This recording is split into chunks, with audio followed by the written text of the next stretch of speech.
Hi everyone, it's John. It's been a few months, apparently over 3 months, since I've posted a review. I apologize. Work and life tend to get in the way. Um, I have done a couple of reviews that I somehow forgot to post as soon as I thought them out and wrote them up a bit. So I wanted to get those done the first thing this new year. And one of them is going to be on a sample I got from an olfactif box several months back that I don't actually have the sample. I do have the sample of it. It's just I don't want to go find it because it's in my bag of probably 300 or 400 samples I've collected over the past couple of years. So I think most people are probably familiar with the house of Jeffrey Dahmer by now. If you haven't actually talked to him through Facebook, he's pretty active in the Facebook groups. I want to talk about Dark Horse, which, like I said, I got in an olfactif box along with a couple of other fragrances. This one really stood out for me, not so much because of how much I liked it. I'm not sure I'd ever buy a bottle, as affordable as it is, but it was a very different kind of scent. It's not something that you experience every day. I thought it was so different that I actually wanted to say a few words about it. So Dark Horse is one of the 3 eau de parfum fragrances that was released by the House of Jeffrey Dahmer last year. 2015 is officially last year. Again, Happy New Year. And the other 2, just in case you didn't know of them, were Desert Rose and apparently the very, very popular Black Flower Mexican Vanilla, neither of which I've actually had a chance to get my nose on yet, but I want to change that. Dark Horse was released earlier in 2015 and comes in a 50 ml bottle, which retails for $65. Great price.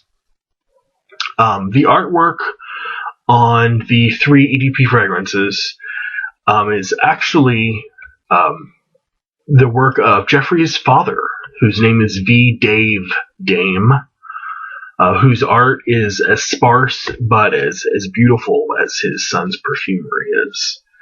It's sort of Native American, New Mexican inspired. If you've ever seen it, it's quite pretty. You can go to Jeffrey's website and check it out. He has interviews posted with his father.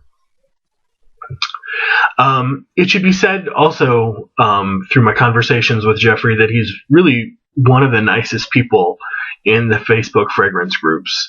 If you do him the small kindness of sending him a postcard, preferably he likes the ones of where you're from or a place that means something special to you. He'll make a sample for you and he'll send it to the mailing address you sent it from. All you have to do is name the sample that you want. He'll give you a sample of anything and it's yours, just for a postcard.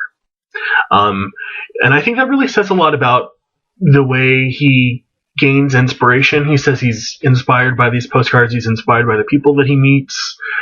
And that's the kind of perfumer that I like to support. Someone who's in conversation with the community that he's fragrancing, I guess. So a few notes about the actual fragrance itself. Notes of the fragrance itself. So on the top of Dark Horse, you have bergamot, lemon, and cinnamon. See, it's already interesting. Bergamot, lemon, and cinnamon. Citrus and cinnamon. In the middle, you have jasmine, carnation, rose, and cloves. And in the base, you have guaiac wood, vetiver, vanilla, and musk. So, of course, it's much more complicated than this, but to make things very simple, in the canon of men's perfumery, you have this sort of huge set of clean, fresh, citrus-laden, summery scents. Inoffensive, perfect for summer, good for wearing to the office. Okay, and then you also have this sort of the spicier scents. A little more daring, maybe not as attractive to as many people, but still very popular in the designer and the niche world, for that matter. So Dark Horse, I think, wants to sort of ride that line between the two.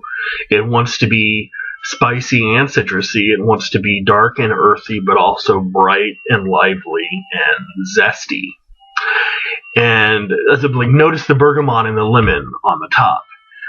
But then you also have cinnamon and clove too. So there's certainly lemon and bergamot are certainly noticeable on the top and throughout the midlife of the fragrance. However, you get in just as big a dose cinnamon and clove, and I got on my skin the faintest hint of rose, which is also listed in the notes. So the overall result of the fragrance on my skin is this kind of matte citrus smell, which strikes me as very sort of primordially spicy, like walking through an old, one of the oldest deciduous forests, like hundreds of millions of years ago. Despite being an EDP, it's an EDP that I found was a little bit muted, very well behaved, and extraordinarily wearable. It doesn't smell green to me, especially at all, but it is earthy, and that's where I get that sort of foresty smell from. Sort of like a bright green, not green, but bright, moist earth. Usually the citrus goes away, but on my skin, it's there for a couple of hours. So he managed to make a citrus fragrance, or a fragrance where citrus is prominent, where citrus actually manages to stick around. That's something to be applauded, I think, since usually it's gone in 5 minutes. Toward the very end, it lingers off, leaving just an essence of faint clove and damp cinnamon bark. So, for those Tennessee Williams lovers out there, the dry down of Dark Horse just might be the click in the head that lets you realize that you really have your hands on something that's really special and different. Even if I didn't fall in love with it, I can still intellectually recognize its uniqueness. I don't get a lot of sillage, didn't get a lot of projection. Longevity was average.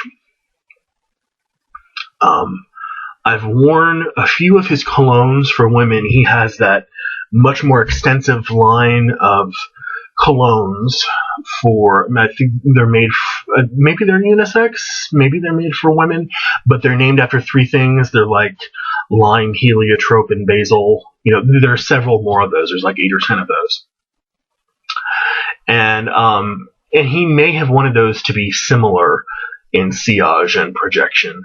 I've heard him say that he intended the colognes to be pretty much skin scents, but I'm guessing the reason why he made this an EDP was because he wanted it to have a bit more of a fuller body. I get, longevity-wise, maybe 5 hours.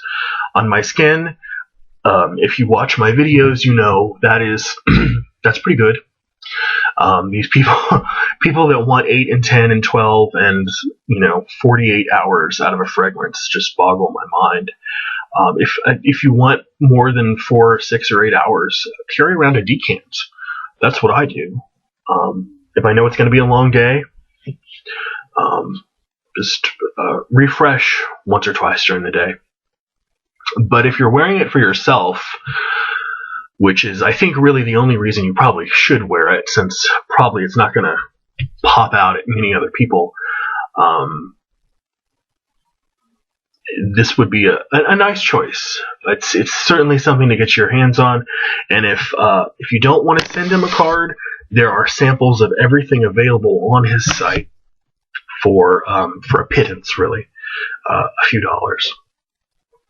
So I'm really interested in getting to smell the musk fragrance, and the Leatherman. As a fan of leather, I'm really interested to smell that one. But this is a review that I've had up on Fragrantica for a while, but never managed to get up on YouTube. So I hope everyone is doing very well. Everyone had a wonderful 2015, and here's to an even better 2016. Bye, guys.